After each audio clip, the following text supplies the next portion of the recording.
Have you ever noticed how the most unassuming things can hold the darkest memories? A creaky floorboard, a stained rug, or an old fruit tree in the backyard. Most people look at a tree and see shade or fruit, but in my old neighborhood, the one I grew up in, there was a starfruit tree that nobody dared to walk under, not after what it saw. This story was passed down to me by my grandmother. Decades ago, in her tight-knit neighborhood, there were two families who lived side by side. The houses were so close they practically shared a wall. In one house lived Han, a quiet, hard-working man raised by a single mother. In the house right next door lived Nam, also raised by a single mother, alongside his younger brother. Growing up without fathers, the two boys bonded and the two families became incredibly close. They shared meals, helped fix each other's roofs, and practically treated each other like blood relatives. To be honest, that intense closeness was probably the first red flag, like dominoes just waiting to fall. When the boys grew up, they both found love. Han was dating a sweet, soft-spoken girl named Mi. Nam was deeply involved with a woman named Tia. Nam was the first to propose. But in our culture, you don't just set a date, you consult the astrologers. Both mothers, Nam's and Han's, went together to see a highly respected fortune teller to read Tia's astrological charts. I remember my grandma telling me how the fortune teller looked at the charts, went pale, and gave a stern warning. He said Tia's destiny was completely incompatible with Nam's family. He warned that if Nam brought her into his home, she would usher in a wave of catastrophic bad luck. He called her a calamity. The mothers were terrified and begged Nam to call off the wedding. But Nam was a modern guy. He completely brushed them off, calling the old man a scam artist, and just went ahead and married Tia anyway. He should have listened. Shit, if he had just listened to that one warning, maybe none of this crap would have happened. Just a few months after the wedding, the absolute worst happened. Nam's mother and Han's mother, who were inseparable, took a bus together to a provincial pagoda to do charity work. On the way back, the bus blew a tire on a mountain pass and rolled down a ravine. Both mothers were killed instantly. The neighborhood was devastated. Nam and Hen were shattered. But the bad luck didn't stop there. Exactly 1 year later, Nam's younger brother discovered his wife was having an affair. Completely distraught, he got drunk, jumped on his motorbike, and rode blindly into the night. He was hit by a truck and died on the spot. In the span of a year, Nam had lost his mother and his brother. The neighborhood gossips started whispering immediately. They pointed fingers at Tia, remembering the fortune teller's warning. People were muttering behind closed doors that she was a literal curse who brought the Reaper into that house. But Nam still loved his wife. He ignored the whispers. Han, on the other hand, strictly followed tradition. He mourned his mother for 3 full years before finally marrying me. They moved into Hen's house, right next door to Nam and Tia. By this time, Nam's life was spiraling out of control. Desperate to rebuild his family's wealth, he borrowed a massive amount of money to invest in a business venture with a friend. The friend took the money and vanished. Nam was left utterly bankrupt, drowning in debt. The grief and the financial ruin broke him. He started drinking heavily, and when he drank, he needed a punching bag. He blamed Tia. He would scream that the fortune teller was right about her being a curse, and he just started beating her mercilessly. Night after night, my family and I had to listen to the muffled cries and breaking glass echoing through the thin walls, and it honestly made me sick to my stomach, but nobody dared to intervene. After the beatings, Tia would often sneak out to her dark backyard, sit on the dirt, and cry into her hands. Me, living right next door, heard everything. She was a gentle soul. She would quietly slip out of her own back door, step over the low property line, and hold Tia as she cried. Me would stroke her hair, whispering that things would get better, and trying to comfort her however she could. They became incredibly close. They were sisters bonded by proximity and pain. Behind Han and Mi's house grew a massive, ancient starfruit tree, planted by Han's late mother. It was huge, its branches thick with sweet yellow fruit. Because the houses were so close, some of the heaviest branches stretched directly over the fence, casting a shadow over Tia's backyard. first, Tia was incredibly grateful for Mi's comfort, but grief and abuse can twist a person's mind. As the months dragged on, Tia's gratitude slowly curdled into a bitter, toxic jealousy. Every time Tia sat in the dirt, nursing bruised ribs, she could hear Han and Mi inside their house. She heard Han speaking softly to his wife. She heard Mi laughing. Tia's bruised mind started playing tricks on her. She convinced herself that Mi wasn't actually comforting her. She decided Mi was just pitying her, looking down on her from a pedestal of a happy marriage. The neighborhood already treated Tia like a cursed outcast. Now she felt like the woman next door was mocking her misery. She stopped talking to Mi. One sweltering late afternoon, the tension finally snapped. Nam had been drinking since noon. He stumbled home around 4 p.m., immediately demanding things from Tia before slapping her hard across the face, vomiting all over the living room floor, and passing out. Tia, her cheeks stinging and her heart full of absolute rage, had to clean up the vomit. She gathered the soiled clothes and dragged them out to the backyard to scrub them by hand. As she sat on a small plastic stool, furiously scrubbing the clothes, a strong gust of wind blew through the neighborhood. The heavy branches of the starfruit tree above her rustled violently before a dozen overripe starfruits detached from the branches and plummeted down, hitting the concrete of her backyard with sickening wet splatters that burst open and sprayed sticky sweet juice all over the freshly washed clothes she had just spent ages scrubbing. It was a minor inconvenience, but for Tia, it was the final straw. She snapped. She stood up, her face twisted in pure fury, and marched to the low fence dividing the yards. She started screaming at the top of her lungs, demanding that Mi come outside immediately. Mi rushed out of her back door, wearing an apron, looking alarmed, asking what was wrong. Tia angrily pointed a shaking, soapy finger at the smashed fruit, accusing Mi of letting her damn tree ruin her yard and her clothes, screaming about how Mi thought her perfect life gave her the right to dump garbage on her. Mi immediately softened, her face full of apologies. She desperately promised that she would tell Han to trim those branches this weekend so they wouldn't hang over her yard anymore, begging Tia not to be angry. Mi was in the middle of cooking dinner for Han, but seeing Tia's absolute rage, she grabbed a broom from her porch, offering to clean it up for her right then and there. Mi hurried toward the low fence, broom in hand. But Tia didn't want apologies. She wanted to hurt someone. She viciously told Mi to keep her fake pity to herself, yelling that Mi thought she was so much better just because she had a husband who treated her like a queen, while Tia was a slave to this miserable life. As Mi approached, trying to calm her down, Tia forcefully shoved her backward. Mi tried to plead with her, stumbling backward. Her heel came down squarely on a rotting, slippery starfruit that had fallen on her own patio. Mi's legs shot out from under her. She fell backward, hard and fast. There was a sickening sharp crack as the back of Mi's skull slammed directly into the sharp concrete edge of her own back steps. Mi collapsed onto the patio. She didn't scream. She just laid there, gasping, her eyes wide with shock. A dark, thick pool of blood immediately began to spread rapidly across the gray concrete beneath her head. Tia stood at the fence, frozen. Mi slowly, weakly, raised a trembling hand toward Tia. Her lips moved, but only a wet, gurgling sound came out. She was begging for help. Tia looked at the blood. She looked at Mi's pleading eyes. And in that moment, the jealousy completely consumed her humanity.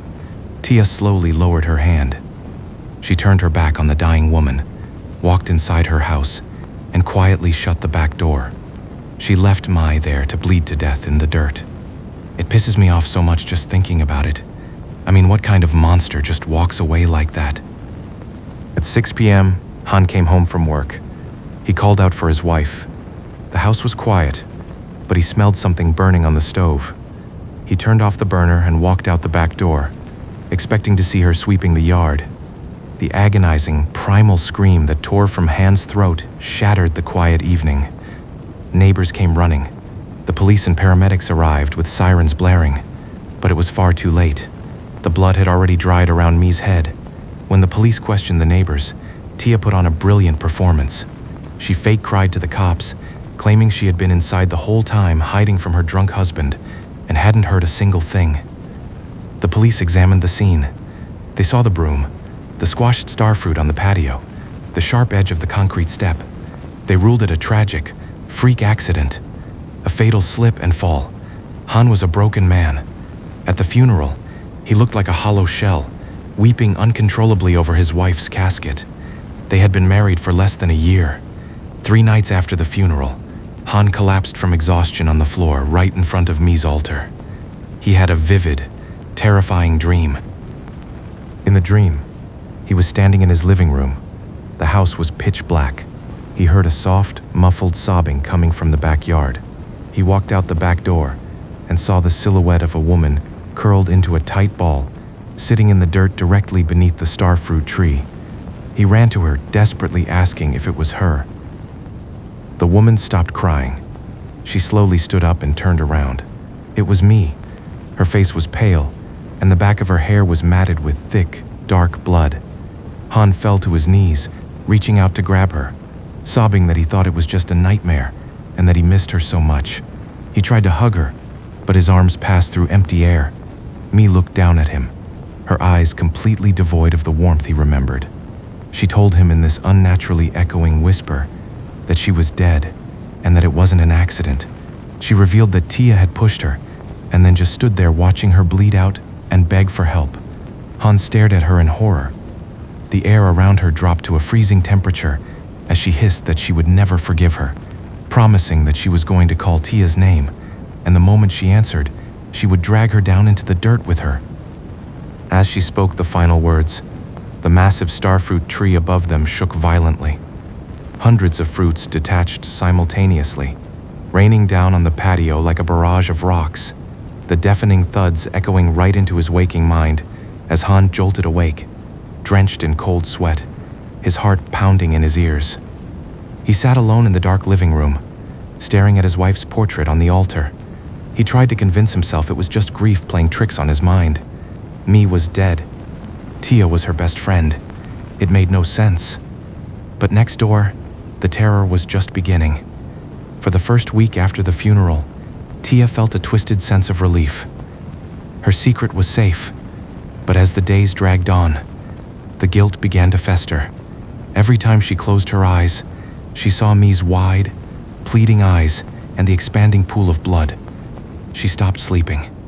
A week later, Nam came home completely intoxicated around 11 p.m. He beat Tia, cursed at her, threw up on the floor, and passed out on the bed. Exhausted and bruised, Tia gathered the soiled clothes and took them out to the backyard to wash them. It was almost midnight. The air was thick and humid. She squatted by the water basin, scrubbing the fabric. The yard was dead silent. Then, she heard it, the heavy, unmistakable sound of starfruits dropping onto the concrete echoed through the dead silence. Tia froze. There was absolutely no wind. She looked up at the branches hanging over the fence. Suddenly, a heavy, ripe starfruit dropped from the highest branch and hit her squarely on the top of the head with a sharp smack. She gasped, dropping the clothes. The fruit rolled onto the concrete at her feet. Then, a voice cut through the humid night air. It was a soft, airy whisper calling out her name over and over again. It sounded like Mi, but it was elongated, echoing, dripping, with a cold, hollow malice. Tia's blood ran completely cold. She slowly, agonizingly turned her head toward the fence. Standing in the shadows of Han's backyard, directly beneath the massive tree, was a figure. Tia couldn't see the face clearly, but she didn't need to. The silhouette was unmistakable. The voice kept drifting over the fence, asking in this deeply unsettling tone why she wasn't answering. Tia scrambled backward, kicking the water basin over. She scrambled on her hands and knees, practically tearing the back door off its hinges, and threw herself inside the house.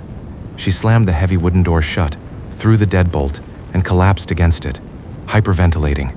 She covered her ears, squeezing her eyes shut, desperately trying to gaslight herself into believing it was just the stress and guilt messing with her head, because Mi was supposed to be dead. She didn't sleep a wink that night. The next morning, Han had another dream. Mi appeared to him again, standing under the tree. She smiled a tight, cold smile. She whispered to him that she had called Tia's name, and although she hadn't answered yet, she promised she would make sure of it. For the next 10 days, Tia lived in a state of absolute paranoia. She refused to go into the backyard after dark. She kept every light in the house blazing until the sun came up. She looked like a walking skeleton, her eyes sunken, her skin gray. Then came the final night. Nam came home late, but surprisingly he wasn't blackout drunk. He was just heavily buzzed. He grumbled a bit, took off his shirt, and climbed into bed. Tia, exhausted beyond human limits, crawled in next to him. Because he hadn't beaten her, her body finally gave out, and she fell into a deep, heavy sleep. Around 3 a.m., the sound woke her up. The agonizing, high-pitched screech of a wooden chair being dragged across the tiled floor of their bedroom sliced right through the silence. Tia's eyes snapped open in the pitch black. She didn't move a muscle. She listened.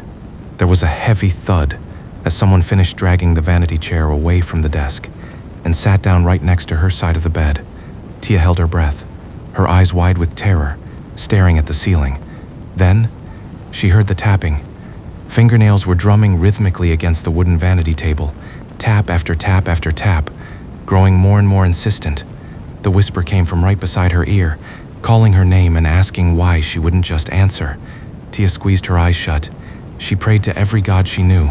She bit her lip so hard she tasted blood, desperate not to make a sound. The tapping grew faster, more aggressive. The entity's whisper rapidly escalated into a furious, demanding hiss right next to her head. Next to her, Nam stirred. He was half asleep, annoyed by the noise he barely registered. He didn't open his eyes. He just blindly reached over, slapped Tia hard on the thigh, and grunted. He slurred at her, to just answer whoever the hell was calling her. Tia was paralyzed by fear. The ghost was screaming her name. Her husband was telling her to answer. She was trapped in a nightmare. Nam, getting annoyed at her silence, slapped her thigh again, harder this time. He yelled at her, half asleep, demanding that she answer. The physical pain of the slap broke Tia's concentration. The years of conditioned abuse took over. When her husband demanded something, she answered immediately, or the beatings got worse. Before her conscious mind could stop her, her mouth opened. She whimpered into the dark, saying yes, she was there. The moment the word left her lips, the tapping stopped instantly.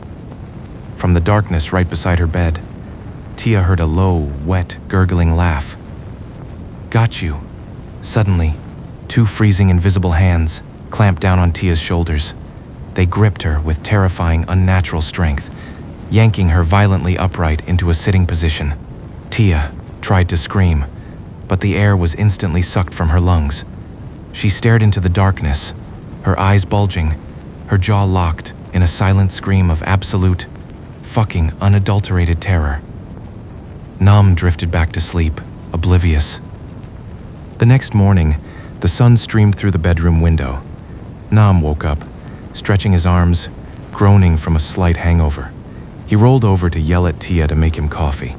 Tia was lying on her back, staring blindly at the ceiling. Her eyes were completely bloodshot, her mouth frozen in a grotesque, horrific grimace. She was dead. Nam recoiled in horror, screaming for help. When the paramedics arrived, they pronounced her dead at the scene. They noted she had likely suffered a massive, catastrophic heart attack. Fear can literally stop a human heart. But when the coroner tried to move her body, he noticed something strange. Tia's right hand was clenched into a tight, rigor mortis fist. He pried her stiff fingers open one by one. Resting perfectly in the palm of her dead hand was a single, squashed starfruit. When the news spread through the neighborhood, the pieces finally clicked into place. Han remembered his dreams. He realized what Me had meant. He packed his bags, sold his house at a massive loss, and moved away a week later. Nem, unable to live in the house where his wife died of sheer terror, abandoned his property entirely. The two houses sat empty, rotting away under the brutal tropical sun. Locals claimed that if you walked past the alleyway at night, You could look through the rusted gates and see the faint silhouette of a woman standing beneath the massive branches of the starfruit tree, waiting patiently. Eventually, the massive tree withered and died, its roots rotting in the blood-soaked soil. And only then did the quiet finally return to the neighborhood.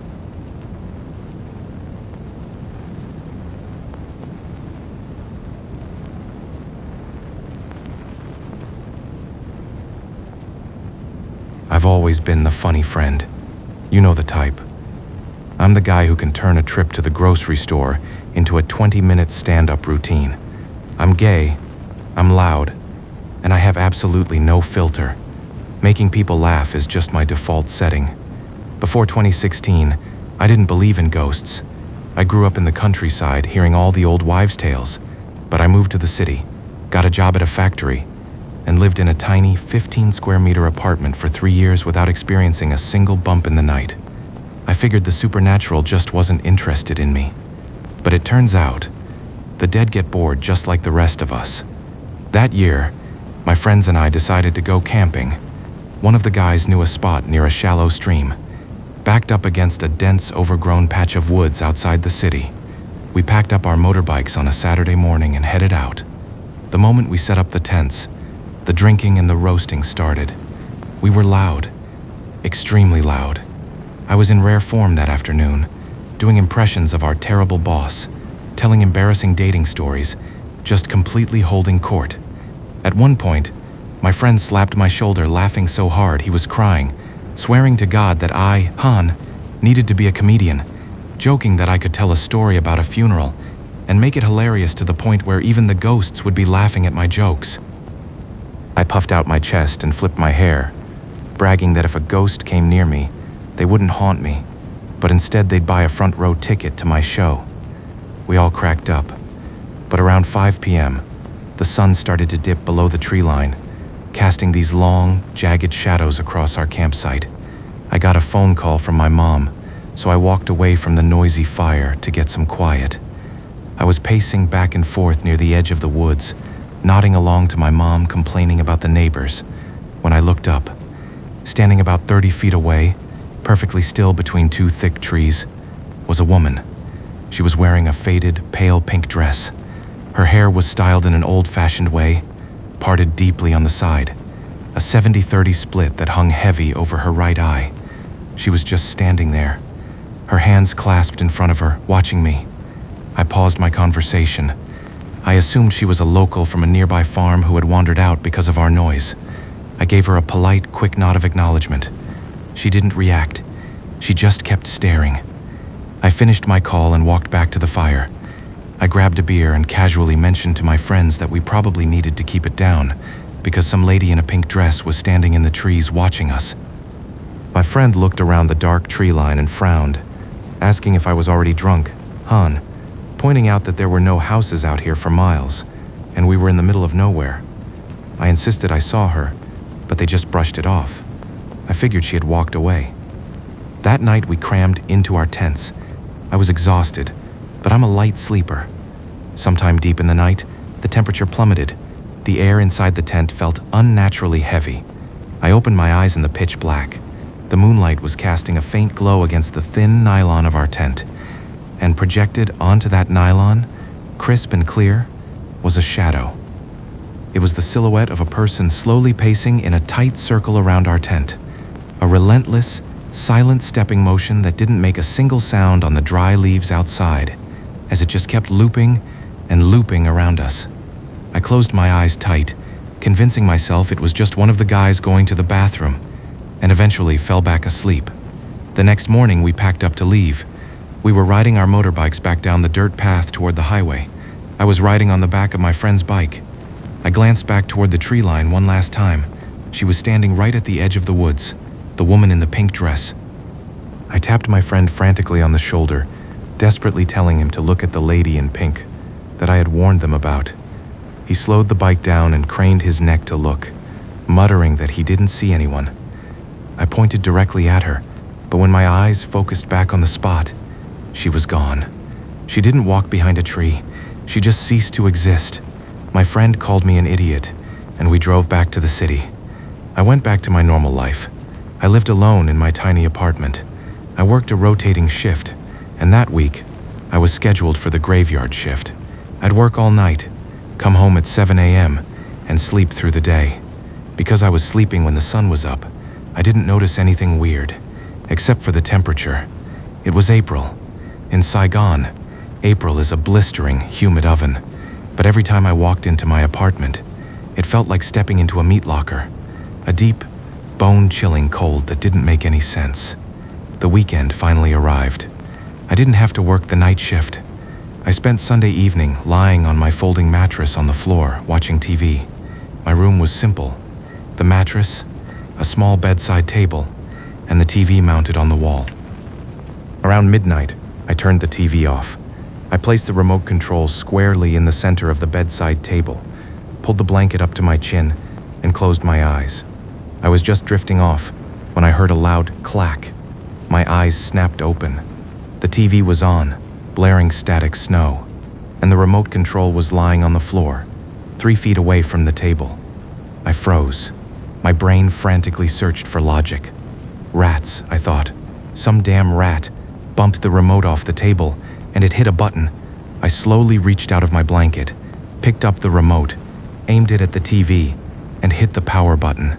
The screen went black. I reached over to place the remote back on the bedside table. As my hand moved over the surface of the table, my knuckles brushed against something. It was soft, and it was freezing cold. It felt exactly like grazing the skin of a frozen chicken at the grocery store. I gasped and yanked my hand back. I slowly turned my head toward the table in the dark. Standing perfectly still on top of my small bedside table were 2 bare, pale feet. It scared the absolute crap out of me. My breath caught in my throat.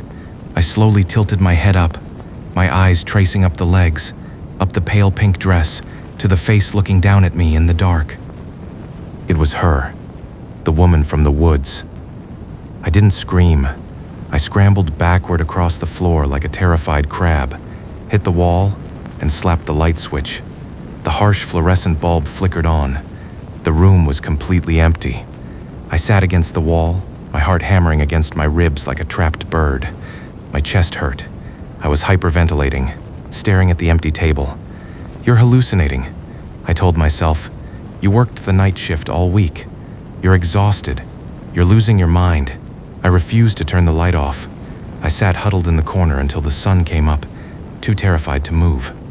The next week, I switched back to the day shift. By Tuesday, I had convinced myself the woman on the table was just a severe sleep paralysis hallucination. Tuesday night, I watched TV, turned it off, and laid down. But this time, just to be safe, I didn't put the remote on the table. I tucked it under my pillow. I fell asleep.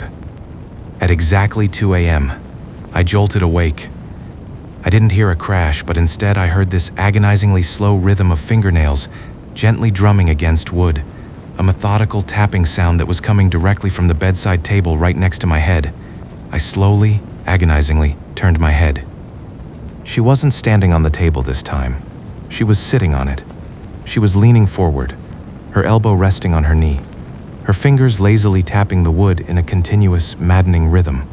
She was wearing the pink dress. Her hair was parted in that heavy 70-30 split. The larger section of hair hung down, covering the right side of her face, but her left eye was visible, and she was staring directly at me. She didn't look angry. She didn't look horrifying. She just looked incredibly, intensely curious. She tilted her head, the hair shifting slightly, and she smiled. It was a small, quiet smile. Then, she effortlessly hopped off the table. She crouched down right next to my mattress, bringing her face inches from mine.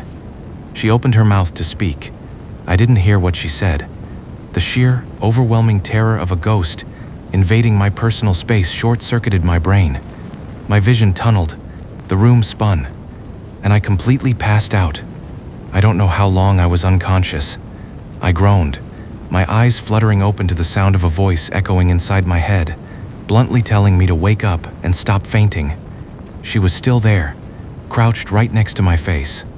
The ends of her cold hair were brushing against my cheek.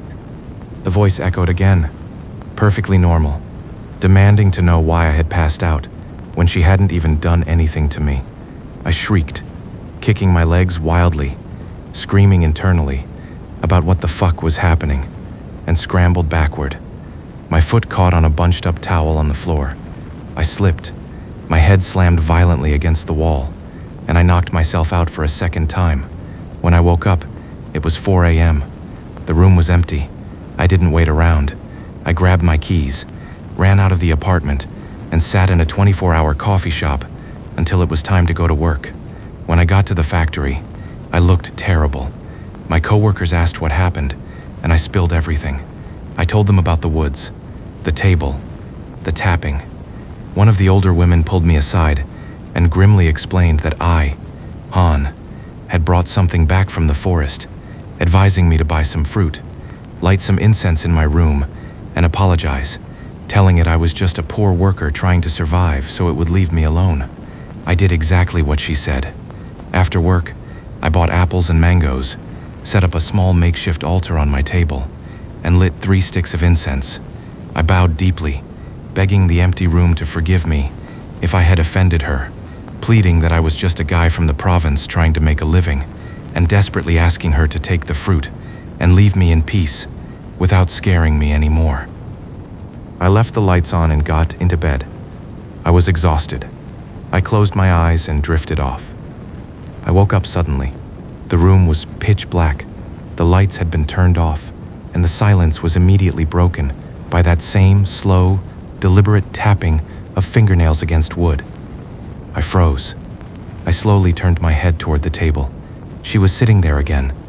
Her voice echoed in my head again, almost sounding embarrassed as she looked away at the blank wall, explaining that she wasn't trying to scare me and making the chilling point that if she wanted to hurt me, I wouldn't be breathing right now.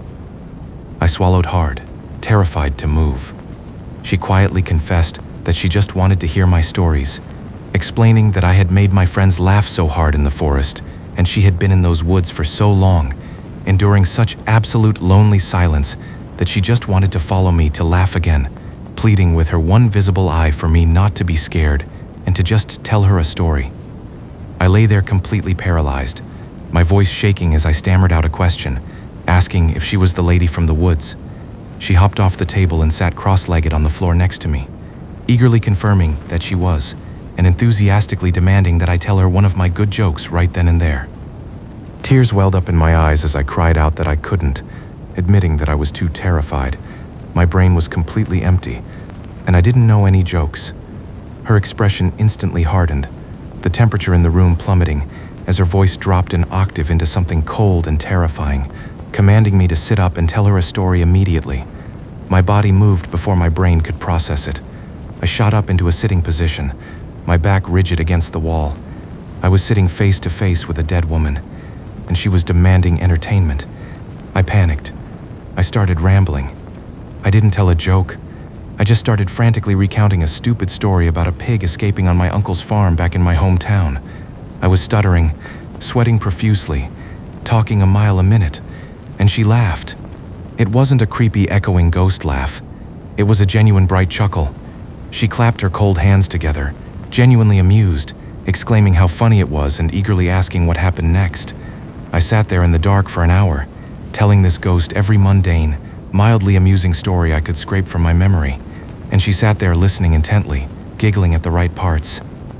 Finally, she sighed, looking content, and decided that it was good enough, telling me to sleep and rest my voice so I could tell her more the next day. The moment she said that, an overwhelming wave of exhaustion hit me. I literally slumped over sideways onto my mattress and fell instantly into a deep sleep. I woke up the next morning, the sun streaming through the window. I sat up, clutching my head. Did I just do an open mic set for a ghost? I went to work and told my friends. They laughed in my face. They told me I was losing my mind, that I should go see a psychiatrist. Nobody believed me. But that night, she came back. I was asleep when I felt a freezing cold weight pressing into my shoulder. Prod, prod, prod. I opened my eyes.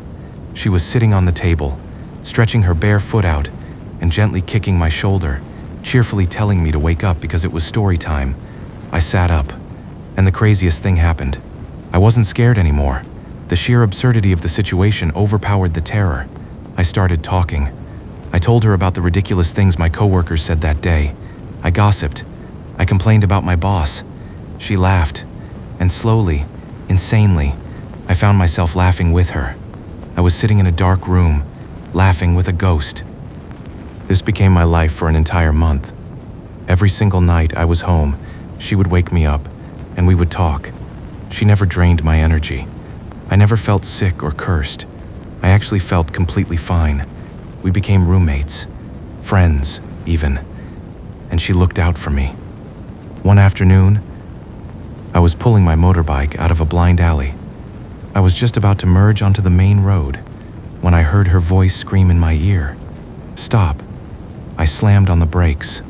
A split second later, a massive delivery truck blew through the intersection, swerving wildly into my lane. If I had pulled out, I would have been crushed instantly. Another time, I opened my motorbike trunk and found my wallet sitting inside. I hadn't put it there. That night, she appeared looking incredibly annoyed, scolding me for dropping it in the parking lot like a damn idiot, and lecturing me that if she hadn't picked it up and phased it into my trunk, I would have lost my ID and all my cash, sternly telling me to pay attention. She was a ghost, but she was basically acting like my nagging older sister. Then things got serious. I got a call from my hometown. My mom had fallen from a loft and shattered her leg. She needed surgery immediately. I drained my savings, but I was still short about 2 million dong, roughly $100. I had to beg and borrow from my coworkers just to cover the freaking hospital deposit. I took a bus back to my hometown and spent the night sleeping on a stiff cot in my mom's hospital room. That night, she appeared in the hospital room. She looked at me expectantly. I whispered to her, utterly exhausted and stressed out, explaining that I couldn't do it tonight because my mom was hurt. I was completely broke and in debt, and I just didn't have any funny stories left in me. She looked at me, her expression softening. She floated closer and whispered for me to listen carefully, instructing me to play the lottery the next day with a specific sequence of digits she recited, promising that I would win, and telling me to use the money to pay back my friends and buy my mother good food. She vanished. The next morning, I told my dad about the dream. My dad, being a superstitious countryside man, didn't question it. He went out and bought the ticket. That afternoon, we won 4 million dong, roughly $200, which was exactly double what I needed. A few weeks later, my mom was recovering, and I went back to my apartment in the city. The ghost was waiting for me. I thanked her profusely, and we went back to our routine of late-night storytelling. One night, while we were laughing, I casually asked her what her name was and where she had lived before she passed away. Instantly, the atmosphere in the room shifted. Her smile vanished. The temperature dropped. She looked down at her hands, her shoulders slumping, her voice trembling. She whispered that she didn't know, admitting she couldn't remember her name or where she lived, only remembering dying and then being trapped in those woods for years of absolute, agonizing silence and loneliness, until I came along. My heart breaking for her, I gently asked if she remembered how she died. She looked up at me. A single freezing tear rolled down her pale cheek as she sobbed, burying her face in her hands, and recounted the horrific memory of going out there to work, only for 3 men to drag her into the trees, hurt her terribly, and leave her in the dirt to die all alone in the cold. She wept, a hollow, echoing sound of pure, forgotten agony. Then, she faded away. I woke up crying. The tragedy of it was suffocating. She didn't want revenge. She was just a broken, forgotten girl who had been murdered and left to rot, and all she wanted was someone to talk to. For 3 nights after that, she didn't appear. I started to panic. I felt a deep, genuine guilt for asking her and bringing up that trauma. I did something incredibly stupid. On my day off, I bought a bag of fruit and rode my motorbike all the way back out to those woods alone. I set up the fruit by the tree line, lit the incense, and sat in the dirt. I called out into the quiet trees, desperately apologizing and admitting I shouldn't have asked, pleading with her to come back and promising I didn't mean to make her sad. The incense burned all the way down to the ash. Nothing happened. I rode home feeling defeated. But that night, she appeared in my room. I was so relieved I actually tried to hug her, but my arms just phased through cold air. I apologized again. She smiled sadly and reassured me it was okay, confessing that she just hadn't thought about the pain in a long time, and it had completely overwhelmed her. I asked her if she wanted to move on and reincarnate, offering to go to a temple to talk to the monks so we could help her cross over. She looked at me for a long time, then slowly nodded. The next day, I went to a large Buddhist temple near my factory. I sat down with the head monk and told him the entire insane story. The monk nodded slowly, explaining that I shared a karmic bond with this spirit, clarifying that she wasn't a vengeful ghost, but rather a lost soul, anchored by loneliness and trauma. And since I had brought her joy and anchored her to me, I now had to guide her to the light. He handed me a specific sutra book and instructed me to read it aloud in my room every night so she could listen. I took the book home. That night, when she appeared, I didn't tell a joke. I opened the book and started chanting the sutras. She sat cross-legged on the floor, listening intently. We did this for weeks. Every night, I would chant, and she would listen. I could see her silhouette becoming fainter, lighter, less tethered to the physical world. Finally, one night she appeared, and the room didn't get cold. The pale blue light was gone. She looked radiant, peaceful. She smiled, her voice sounding light and airy as she thanked me, Han, telling me she could finally see the path and that she was leaving tonight. I felt a massive lump form in my throat. I was losing my friend. She softly asked me to tell her one last funny story so she could leave with a smile. I fought back tears. I cracked a joke about my terrible boss. We laughed. We laughed until we both started crying. She whispered her goodbyes, calling me her little brother, telling me I had brought light into a very dark place and had good karma, promising that I would live a long, happy life and that she would always watch over me. A brilliant, warm light flooded the room from above. She looked up at it, smiled at me one last time, and slowly dissolved into the light like mist in the morning sun. I woke up, my face completely drenched in tears. I went back to the temple the next day. The monk confirmed it. She had crossed over. She was finally free from the pain of those woods. I still live in the city. I still tell jokes. But sometimes, when I get a really good laugh out of a crowd, I look toward the back of the room. I look to see if there's a woman with her hair parted on the side, standing in the shadows, laughing along.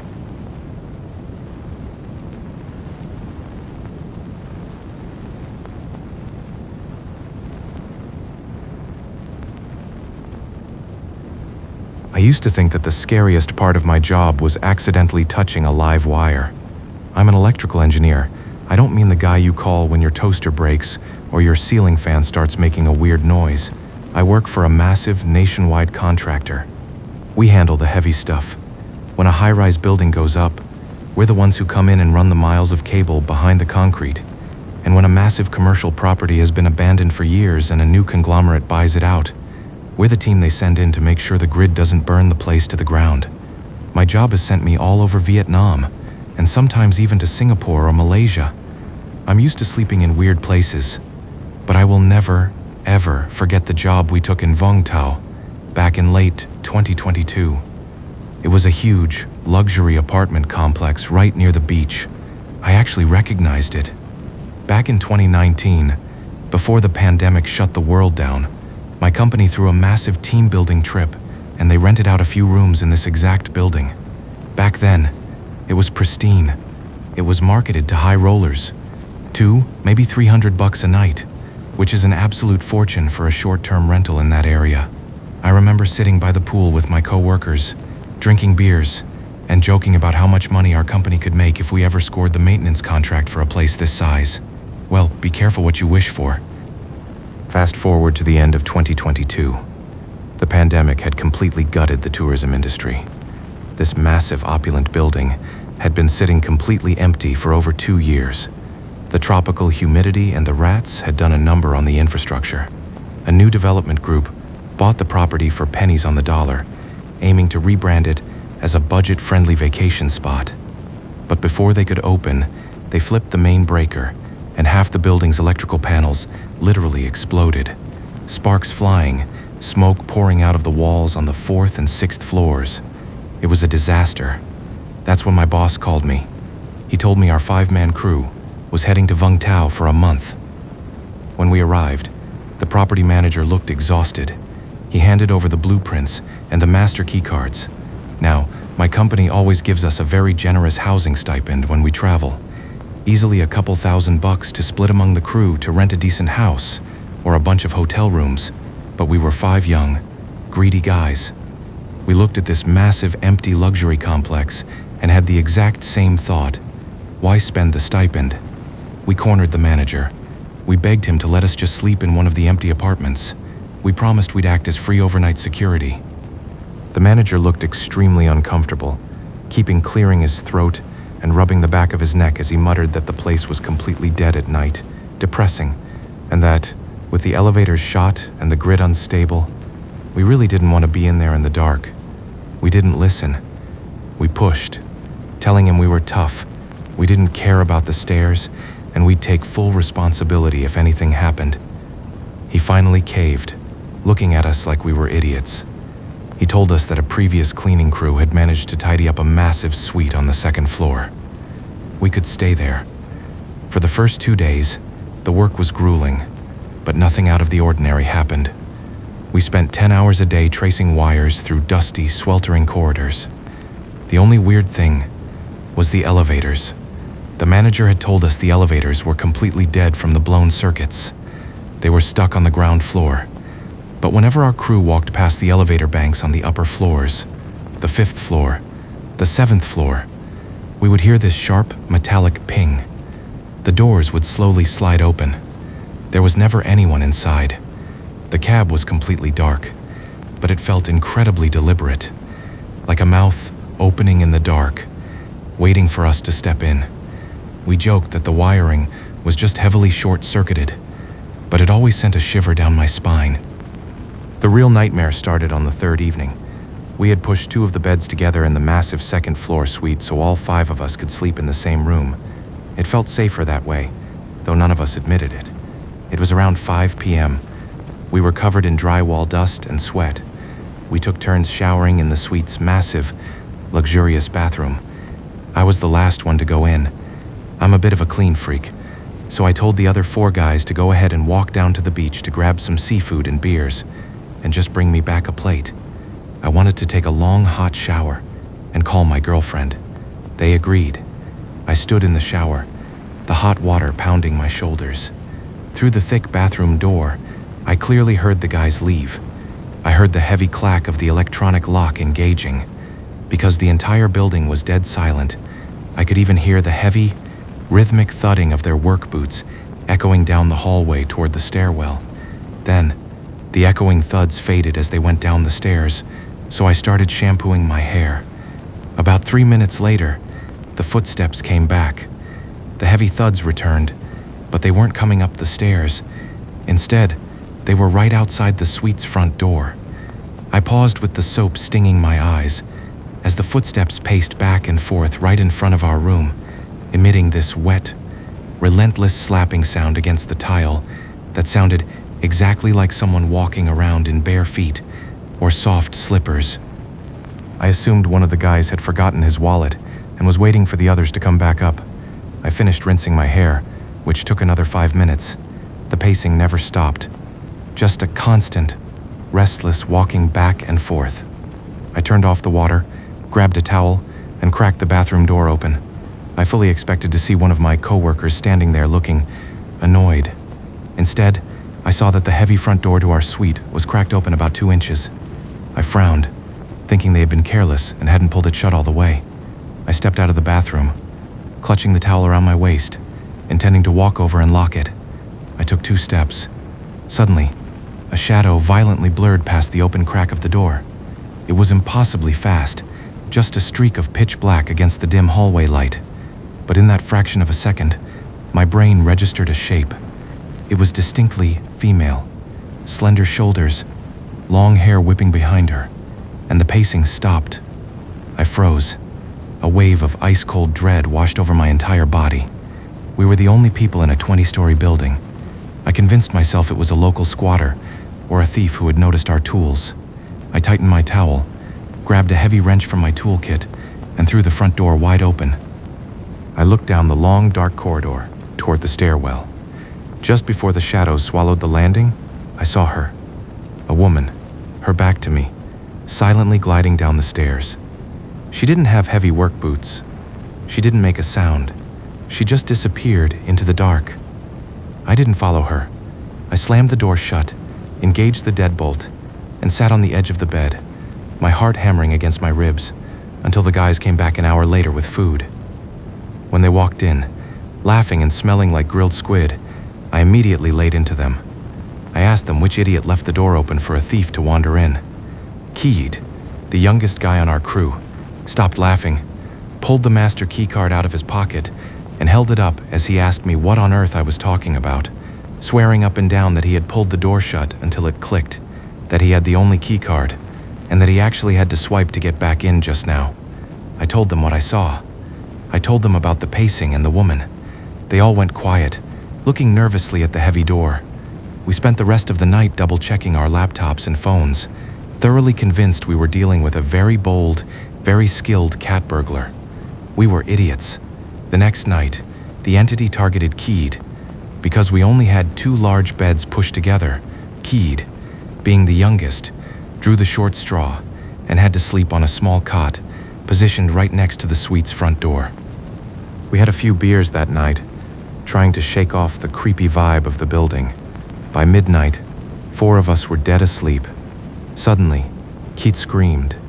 It wasn't a yell of surprise, but a raw, terrified shriek as he hysterically screamed that she was here, that the thief had come back, begging someone to turn on the lights. I jolted awake, my heart in my throat. I blindly slapped the wall until I hit the light switch. The room flooded with harsh white light. Keith was pressed flat against the wall, pointing a shaking finger at the front door as he hyperventilated and choked out that she had opened it, explaining that he couldn't sleep, was just lying there, and heard the handle slowly click before the door opened just a crack and she stuck her head in. My boss Bin jumped out of bed, grabbing a flashlight, and frantically asked if she had stolen anything and where she went.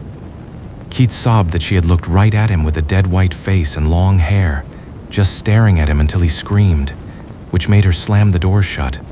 Bin cursed and marched over to the door, yanking it open and shining the flashlight into the dark hallway as he bellowed into the darkness that we were calling the cops and demanded whoever it was to get the hell out of there. Nothing. Total silence. But then Bin slowly lowered the flashlight. He pointed the beam directly down at the dusty tile floor right outside our door. He whispered for us to look. We all crowded around the doorway. The hallway floor was covered in a thick layer of fine gray drywall dust. Leading directly away from our door, heading toward the stairwell, was a set of footprints. They weren't the heavy, treaded marks of our work boots. They were small, delicate, bare feet. You could clearly see the heel, the arch, and 5 distinct toes pressed into the dust. Kate started crying quietly, desperately asking Bin how she could have opened the door when it was an electronic lock that required a card. Nobody had an answer. We dragged a heavy dresser in front of the door that night. Nobody slept. But the horror wasn't finished with Kate. Around 3 a.m., the room was pitch black again. We were all lying awake, too terrified to speak. Suddenly, Kate screamed again, louder this time, scrambling backward off his cot and crashing into my bed as he shrieked that she was in the bathroom. I slammed the lights on again. Kate was pointing at the heavy wooden bathroom door. He choked out with eyes wide in absolute panic that he had heard the handle turn, that she had opened the door, looked at him again, and ran right inside. We all grabbed whatever we could find, a wrench, a screwdriver, a heavy flashlight. Bin stepped up to the bathroom door. He took a deep breath, raised his wrench, and kicked the door open. We flooded into the massive bathroom, weapons raised, expecting a fight. It was completely empty. There was nowhere to hide, just the shower, the sink, and the toilet. But then my eyes drifted to the large mirror over the sink, smeared against the glass, right at eye level. was a perfect, wet handprint. 5 long, slender fingers pressed hard against the mirror. And on the floor, leading from the doorway directly to the sink, were those same small, bare footprints stamped into the dust we had tracked in. We backed out of that bathroom, pulled the door shut, and sat in the middle of the suite until the sun came up. When morning finally broke, the handprint on the mirror was completely gone. By the 3rd day, the atmosphere in the crew was toxic. We were exhausted, terrified, and violently on edge, but we couldn't just quit. If we abandoned the contract, the company would fire us and sue us for breach of contract. We had to finish the wiring. That night, things escalated beyond pacing and staring. Bin had grown up in Vung Tau. He had an old high school friend, a woman named Tram, who still lived in the city. To try and break the horrible tension, Bin invited Tram over to our suite for dinner and some beers. It was incredibly nice to have a normal person around, someone who didn't know about the bare footprints. We drank, played cards, and actually managed to relax for a few hours. Around 10:30 p.m., Tram said she needed to head home. Because the building was totally dark and empty, Bean offered to walk her down the 5 flights of stairs to her scooter. We stayed in the suite, cleaning up the empty cans. 30 minutes passed. Bean didn't come back. We started joking that maybe Bean and Tram were rekindling an old high school romance in one of the empty apartments. We didn't think much of it. An hour passed. It was almost midnight. Suddenly, Keith's phone started ringing frantically. It was Bean. Keith answered it, putting it on speaker. Instead of Bean's usual confident voice, we heard hyperventilating. We heard a grown man sobbing, hysterically. Bin screamed through the speaker, his voice cracking with sheer terror as he begged Keith and me to help him, sobbing that he was lost, that she had taken him, and he couldn't find his way back. We all bolted upright as I yelled into the phone, frantically asking him where he was and what floor he was on. He sobbed that he didn't know, crying that he kept walking down but the stairs just kept going up, and the hallway wouldn't end. He was completely hysterical. We grabbed our flashlights and ran out into the corridor. We didn't know where to start. A 20-story building is a massive labyrinth in the dark. I told Bin to listen to me, trying to keep my voice steady as I instructed him to find a window in the hallway, open it, and scream so we could find him. We ran to the nearest hallway window and shoved it open, sticking our heads out into the humid night air. We listened. Faintly, from high above us, we heard a desperate wailing scream of someone crying out that they were over there. We leaned out and looked up. This apartment complex was designed in a massive U-shape. Across the dark courtyard, near the very top of the opposite tower, we saw a tiny figure waving a flashlight out of a window. We counted the floors up from the ground. 2, 3, 4. He was on the 17th floor. On the completely opposite side of the complex, we ran. We sprinted up 15 flights of concrete stairs in the dark, our chests burning, until we finally burst onto the 17th floor. We found Bin collapsed in a corner of the hallway, drenched in sweat, his eyes wide and vacant. He looked like he had aged 10 years. We dragged him back down to our suite. He drank 3 bottles of water before he could even speak. When he finally calmed down, he told us what happened. He had walked Tram down to her scooter. She thanked him, and then, right before she left, she noticed a street vendor selling steamed dumplings across the road. Tram bought a plastic bag full of them and gave them to Bin, telling him to take them back up for the guys to eat later. Bin took the dumplings and started walking back up the dark stairwell. When he reached our floor, the 2nd floor, he turned down the hallway toward our room. That's when he heard the footsteps behind him. That's when he heard the distinct, wet slapping sound of bare feet approaching right behind him, prompting him to turn around and see the silhouette of a woman standing at the far end of the long corridor, looking around and appearing lost. Being completely unaware of the horror we had experienced, assumed it was Tram. He figured she had forgotten her keys or her phone and had walked back up to get it. He called out Tram's name, holding up the bag of dumplings and telling her that our room was down that way. The woman didn't answer. Instead, she turned and darted into the stairwell leading up to the 3rd floor. Bing, being a good guy, jogged after her. He climbed to the 3rd floor. He saw her turning the corner to the 4th floor. He kept following, calling her name. He told us that he followed her for what felt like 10 minutes, but every time he reached a landing, she was already on the next flight up, just out of reach. Suddenly, he realized his legs were burning. He looked at the floor number painted on the wall. He was on the 14th floor. He stopped. The alcohol fog cleared from his brain, replaced by pure ice. Tram was a local woman. Why would she be sprinting up a dark, abandoned stairwell? He turned around and started walking back down. He walked down one flight, then another, then another. He looked at the floor number on the wall. It still said 14. He started running. He ran down 5, 6, 7 flights of stairs. He burst through the fire doors, expecting to be in the lobby. He was still on the 14th floor. He was trapped in an impossible loop. The architecture of the building had completely broken down. He tried to call us, but his phone had 0 signal, even though he had full bars. He wandered those dark, identical hallways for 45 minutes, completely isolated, until the signal finally punched through and he reached Kiat. To prove he wasn't crazy, Bin called Tram right there in front of us. She answered, sounding groggy. He asked her if she had come back up for something. She sounded incredibly confused and said she had driven straight home after giving him the dumplings. And the bag of dumplings? Bin had dropped it somewhere while he was running in terror. We found it the next day. It was sitting perfectly in the center of the hallway, on the 19th floor. And yeah, you heard that right, the 19th. Let that sink in for a second. 2 entire floors above where we actually found him, in a part of the building he never even set foot in. That was the breaking point. We refused to sleep in that building for another second.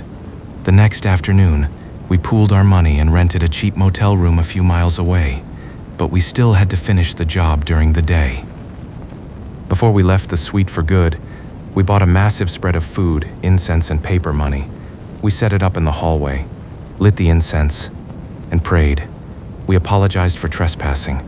We begged whatever was in there to let us finish our work in peace. That evening, the final 2 guys on our crew, Sun and Man, experienced the climax of the haunting. They were taking a quick shower before we permanently evacuated the building. Because they were so terrified, they decided to shower at the same time in the massive bathroom. The bathroom didn't have an exhaust fan. It just had a tiny, square ventilation window high up on the wall, leading to a dark maintenance shaft. Sun and Man were standing under the heavy spray of the shower head, trying to wash the dust off as fast as possible. Sun looked down at his feet. The water swirling around the drain was thick and black. He blinked the soap out of his eyes and looked closer. It wasn't dirt. The drain was completely clogged with long, thick black hair. It was wrapping around his ankles, slimy and cold. He cursed and kicked at the drain, asking Man what the hell was wrong with his hair. Man, who was practically bald, looked down and recoiled in disgust, sputtering that the hair definitely wasn't his. Then, they heard a sound that froze the blood in their veins. From directly above them came a low, wet, gurgling chuckle. They slowly looked up. Crammed into that tiny, square ventilation window, near the ceiling, was a woman. She was folded into the space like a contortionist, her body twisted in impossible angles. But her head was hanging completely upside down out of the window, staring directly at them. Her face was pale and bloated, and her hair, miles and miles of soaking wet black hair, was cascading down the tiled wall, pooling directly onto the shower floor at their feet. They didn't even grab their towels. They smashed through the bathroom door naked, screaming at the top of their lungs, slipping and sliding on the wet tile. We grabbed them, threw clothes at them, and bolted for the stairs.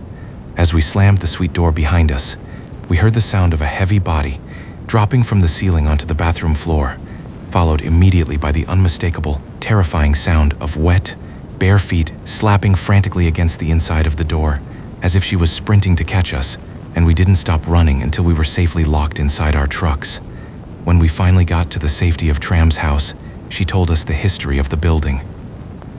Back in 2016, when the complex was in its prime, it was a hotspot for wealthy kids to throw wild, drug-fueled parties away from the eyes of the city. A group of rich guys had rented out the penthouse and brought a local escort with them. During the party, she overdosed. The guys panicked, didn't call an ambulance, and she died in that building. Her family couldn't afford a massive lawsuit against wealthy developers, so the story was quietly buried, and the building was rebranded, but she never left. We finished the wiring job 2 weeks later, working strictly during daylight hours, never going anywhere alone. On our last day, as we were packing up our trucks, we saw a fleet of black luxury SUVs pull up to the front entrance. The new property developers stepped out, but they didn't bring architects or designers. They brought a team of extremely serious-looking feng shui masters and spiritual experts from China. They set up massive altars in the lobby, burning mountains of paper money, chanting, and performing complex rituals to cleanse the space before they opened for business. The property manager told us later that the entity had grown so angry, so powerful from being abandoned in the dark for years, that it had almost crossed the line from a ghost into a demon. The building is open now. It's actually quite popular. They painted it bright colors and lowered the prices. If you go to Vung Tau, you might even stay there. The new owners swear the cleansing worked, and no one has reported any pacing footsteps or wet hair in the drains since.